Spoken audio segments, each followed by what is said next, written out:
আমাদের গ্রামের পাশের যে জমিদার বাড়ি আছে, সেই জমিদার বাড়িতে নাকি সন্ধ্যার পর পর একটা মেয়েকে দেখতে পাওয়া যায়। সেই মেয়েটা নাকি সাদা শাড়ি পরে হাঁটাহাঁটি করে জমিদার বাড়ির চতুর্পাশে। ছোটবেলা থেকে শুনেছিলাম যে জমিদার বাড়িতে নাকি ভূত থাকে, ছোটতে বিশ্বাসও করেছিলাম। তারপর তো আর গ্রামে থাকা হয়নি, চলে গেছিলাম বাইরে। 18 বছর পর গ্রামে আসলাম। তো এত বছর পর গ্রামে এসেও না মাঝে মাঝে বাচ্চাদের মুখে এইসব শুনতে পাওয়া যায় যে জমিদার বাড়িতে নাকি ভূত দেখতে পাওয়া যায়। তো বিকেল বেলা চা নাস্তা খেতে বসলাম। হ্যাঁ, তখন মা বলল, তোর বাবা ওই যে সকালে গেছে জমিদার বাড়ির পাশে যে নদীটা, ওখানে মাছ ধরতে, এখনো আসার খোঁজ খবর নাই। 6টা বাজতে শুরু করলো। ওখানে নাকি আবার 7টার পরে ভূত দেখতে পাওয়া যায়। কোন নাকি মেয়ে বলে হাঁটাহাঁটি করে। মানুষ তো সন্ধ্যার পর আর ওখানে চাপেই না। তোর বাবার এখনো আসার খোঁজ খবর নাই। এরপর আমি বললাম যে আরে মা, টেনশন নিও না, ওসব ভূত টুত বলতে কোনো কিছু হয় না, ঠিক আছে, আমি দেখতেছি, আমি ওইদিকে যাবো একটু হাঁটার জন্য। তখন মা বললো, না খবরদার ওইদিকে যাবি না, আমি তোর চাচাকে খবর দিচ্ছি, উনি গিয়ে তোর বাবাকে ডেকে নিয়ে আসতেছে, তোর ওইদিকে যাওয়ার কোনো প্রয়োজন নেই। আমি বললাম, আরে অনেকদিন পর গ্রামে আসলাম, একটু ঘোরাঘুরি করি, ভালো লাগবে। ঘনিয়ে সন্ধ্যা নেমে এলো, হাতের মধ্যে লাইটটা নিলাম।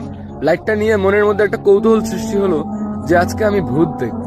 এটা কি আসলেই ভূত নাকি মানুষের কোনো চাল? আর মনের মধ্যে শুধু এরকম কৌতূহল হতে লাগলো, ঠিক আছে। তো তারপরে আমি লাইটটা নিয়ে মাকে না বলেই বেরিয়ে পড়লাম। আসলে বড় তো হইছি, এখন কি আগের মতো বাচ্চা আছি যে ভূত দেখে দৌড় মারবো?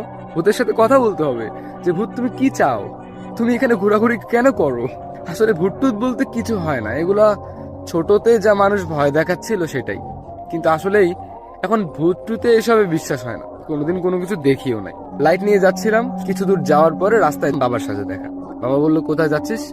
ওইদিকে যাওয়ার কি দরকার, এই রাস্তা ধরে এই সন্ধ্যার পরে কেউ থাকে না, তুই এইদিকে না এসে ওইদিকে চলে যা। তোর চাচা আমাকে খবর দিছে, আমি এই মাত্র আসতেছি। আরে একটা মাছও পড়ে নাই জানিস, এই শুধু 2টা বাটা মাছ পাইছি, আর এই যে একটা সিলভার কাপ, এইটা নিয়ে যাচ্ছি বাসায়। অনেকদিন বাইরে ছিলি, আজকে বাসায় একটু শান্তি করে ভালো মতো খাবি, তাড়াতাড়ি বাসায় আয়। আমি বললাম, আরে বাবা, আমি ওইদিকে যাবো না, এই এমনি একটু আশেপাশে ঘোরাঘুরি করে বাসায় যাচ্ছি, তুমি বাসায় যাও, চিন্তা করিও না। তারপরে আমি বাবাকে ওখান থেকে পাঠিয়ে দিলাম, বাবা চলে গেল। হাতে লাইটটা নিয়ে একটু আগাতে শুরু করলাম। কিছু দূর গিয়ে দেখতে পেলাম মানে পরিত্যক্ত একটা বাড়ি, অনেক পুরানা, ঠিক আছে।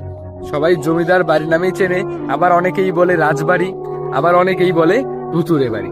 তখন বাজতেছিল সন্ধ্যা 7টা, আশেপাশে কোনো মানুষ নাই, এবং কি আমি নিজেই লাইট নিয়ে ঘোরাঘুরি করতেছিলাম। সো কোনো কিছু চোখের মধ্যে পড়লো না। এরপরে আমি এক জায়গার মধ্যে বসে পড়লাম। এক জায়গায় বসে সিগারেট ছিল পকেটে, সিগারেট লাগালাম, ফোনের মধ্যে একটা গান ছেড়ে দিলাম, গান শুনতেছিলাম আর সিগারেট খাচ্ছিলাম। কিছু পুরনো স্মৃতি ভাবছিলাম যে কিনা ছোটবেলায় আমরা কি ভয় পেতাম এই জায়গাটায়। মানে দৌড়াদৌড়ি করতে আসতাম, কেউ একজন ভয় দেখাতো, আবার খুব দৌড় দিয়ে বাসায় চলে যেতাম।